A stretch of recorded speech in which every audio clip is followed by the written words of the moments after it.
In this video, we're going to talk about the Reichert UBM ultrasonic biomicroscopy, or high-frequency ultrasound, for looking at the anterior aspects of the eye. Here's the Reichert probe. There is a cover on the front of this probe. It's removable. It must be fully seated against this silver pin right here.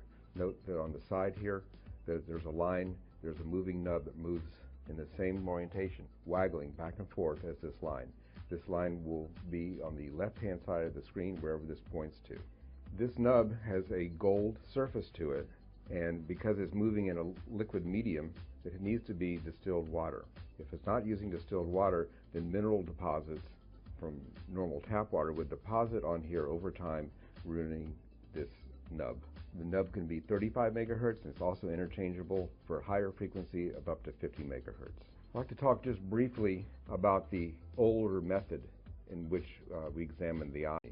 In that technique, the patient would be supine an open shell, which is an open cylinder made of plastic, hard plastic, is inserted into the eye subsequent to the installation of topical anesthesia. A few drops of a viscous gel such as goniosol is placed around the inside of the shell to form a seal. And then liquid is added. And then in that case, that the operator would take the probe and position it into the open shell, literally a quarter of an inch from the corneal surface, and it's waggling back and forth. A problem with that open shell technique, the shell and gel technique, is that, for instance, in the glaucoma patient, when you're interested in looking at angles, it requires the patient to look over to the side, up, down, left, or right. As the patient does that, the bottom rim of that shell scrapes along the epithelial layer, the first layer of the cornea, and causes an abrasion. Patients hate that.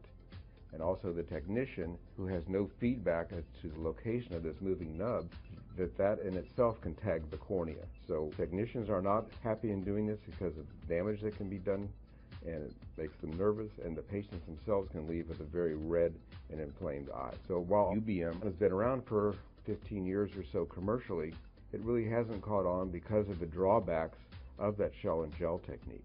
Ultrasound UBM is highly effective. It's cost effective. It's a cost effective way to look at the anterior aspects of the eye for a multitude of pathologies. Aside from glaucoma, you can have phacomorphic or swollen lenses. You can have plateau iris. You can look for cysts and tumors and retinal tears, as well as cells in the vitreous and vitreous hemorrhage in the anterior chamber.